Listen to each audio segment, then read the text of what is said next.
Talangan sebesar 6,7 triliun rupiah dikucurkan Bank Indonesia kepada Bank Senturi untuk menghindari likuidasi. KPK mencium adanya aroma korupsi dalam proses dana talangan ini. Seorang petinggi Polri berinisial SD diduga terlibat. Nah, dari sinilah perseteruan antara cicak melawan buaya dimulai. Setelah penyebutan inisial ini, dua petinggi KPK, Bibit Samatrianto dan Chandra Hamzah, dikenakan status tersangka. Polisi menyatakan keduanya diduga melakukan penyuapan dan pemerasan, namun menurut kuasa hukum berkembang menjadi penyalahgunaan wewenang. Keduanya dikenai wajib lapor hingga akhirnya ditahan. Penelusuran dana talangan Bank Senturi hingga kini masih ditangani BPK. Audit yang dimulai sekitar awal September ini ditargetkan selesai pada 20 Oktober lalu, namun hingga kini belum selesai.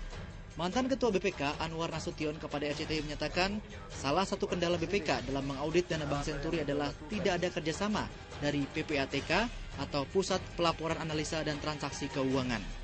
PPATK belum bisa melakukan penelusuran sampai siapa penerima akhir dari dana itu. Lah, itulah hambatan yang mereka hadapi, saya tidak tahu. Sampai sekarang, sampai saya berhenti dari BPK, belum ada itu. Maka itu terhambat ya. Siapa yang menerima itu? Inilah yang menyebabkan seperti sekarang ini, kita saling tuduh-menuduh, curiga mencurigai ya. Karena tidak jelas. Yang menarik, Kabar Reskrim Komjen Susno Duaji yang namanya disebut-sebut sejumlah media terkait dengan kasus ini pernah menjabat sebagai Wakil Ketua PPATK pada tahun 2004 hingga 2008. Senada dengan Anwar Nasution, Kepala BPK yang baru Hadi Purnomo juga mengatakan belum menerima informasi tentang aliran dana dari PPATK. Sedang didalami dan juga sedang dikumpulkan tambahan data antara lain. Mungkin masih ada wawancara yang belum selesai dan juga ada aliran dana yang sedang kita kumpulkan. Jadi setelah itu baru kita menyusun laporan hasil pemeriksaan investigatifnya. Jadi sementara kita tunggu sebentar, mudah-mudahan dalam waktu yang tidak terlalu lama ya. Ini kan sebenarnya sudah akhir tahun, kita ancar-ancar akhir tahun lah, ya, biar ada. Pemerintah melalui Menteri Keuangan Sri Mulyani pernah menyatakan Bank Senturi harus diselamatkan untuk menyelamatkan kondisi perekonomian Indonesia secara umum.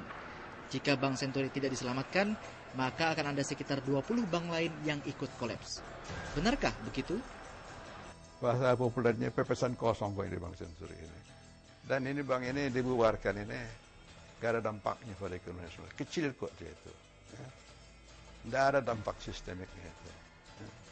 Lihat peranannya dalam perbankan nasional, lihat peranannya dalam pasar uang antar bank. Nah, dulu saya bubarkan 3 bank yang jauh lebih besar dari Bank Senturi. Nggak ada masalah. Kini DPR tengah menimbang untuk mengajukan hak angket atau hak untuk melakukan penyelidikan atas kebijakan pemerintah. Masyarakat berhak tahu kemana aliran dana 6,7 triliun rupiah ini karena dana ini juga diambil dari dana masyarakat. Yang dikatakan tindak pidana korupsi adalah ketika ada penyalahgunaan wewenang dan ada dana negara, dana publik yang dinikmati oleh pihak yang terafiliasi. Itu kan, itu yang harus dibuktikan. Saat ini masyarakat dan DPR menanti hasil audit investigasi BPK yang tengah mendalami dan mengumpulkan tambahan data untuk menyelesaikan laporan audit investigasi aliran dana Bank Senturi. Tim Liputan RCTI melaporkan.